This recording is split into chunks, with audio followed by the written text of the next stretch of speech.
आपण पाहत आहात Maharashtra today news.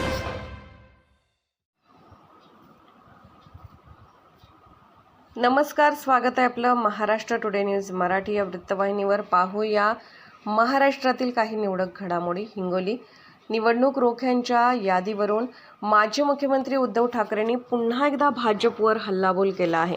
Bharatiya Janata party म्हणजे खंडणी गोळा करणारी टोळी असल्याचे म्हणत ठाकरेंनी भाजपला खोचक टोला लगावला आहे। उद्धव ठाकरे आजपासून 2 दिवसीय हिंगोली दौऱ्यावर असून आपल्या पहिल्याच सभेत त्यांनी भाजपवर निशाणा साधला। यावेळी आपल्या भाषणात बोलताना उद्धव ठाकरे म्हणाले की यांना घरफोडीचे अधिकृत परवाना दिला पाहिजे, तसेच कमळाचे चिन्हाच्या जागी त्यांना हातोडा चिन्ह दिले पाहिजे। म्हणजे घरफोडीसाठी भाजप आता शासकीय यंत्रणा वापरून खंडणी गोळा करणारा पक्ष झाला आहे।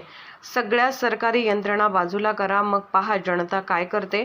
तुम्ही म्हणायचे अच्छे दिन आएंगे, पण आता सच्चे दिन आएंगे असं उद्धव ठाकरे म्हणाले। कालच्या सभेत केलेल्या भाषणाच्या सुरुवातीवरून माझ्यावर टीका झाली आहे। देशाला वाचवायचं असल्याने मी माझ्या भाषणाची सुरुवात जमलेल्या तमाम माझ्या देशभक्त देशप्रेमी बांधवांनो, भगिनींनो आणि मातांनो अशी केली। भाषणाची अशी सुरुवात केल्याने भाजपचे खुळखुळे वाजायला लागले। काही जणांच्या मानगुटीवर जे भूत बसलेलं आहे असे मोदी भक्त बोंबलायला लागले। मला त्या मोदी भक्तांना विचारायचे आहे, तुम्ही देशभक्त नाहीत का? आम्ही सर्व देशभक्त आहे। माझ्यावर ज्या भाजपच्या खुळखुळ्याने टीका केली त्यांना मी विचारतो, तुमचे हिंदुत्व काय? तुम्ही मोदी भक्त आहात की देशभक्त आहात? आम्ही मोदी भक्त नाही हे उघडपणे सांगतो असे ठाकरे म्हणाले।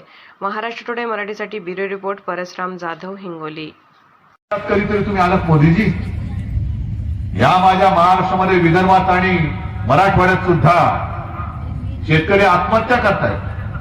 कधीतरी तुम्ही एखाद्या शेतकऱ्याच्या घरामध्ये गेलात विचारपूस करायला?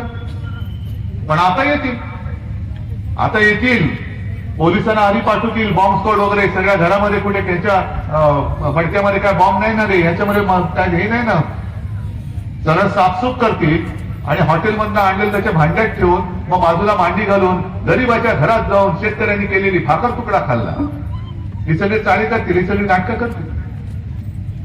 पण विशेष म्हणजे जे मी तुम्हाला म्हटलं, मी महाराष्ट्राला लुटू देत नव्हतो का? मी मुख्यमंत्री असताना असं काय केलं होतं पाक की तुम्ही गद्दारी करून आपलं चांगलं चालणारं सरकार पडलं?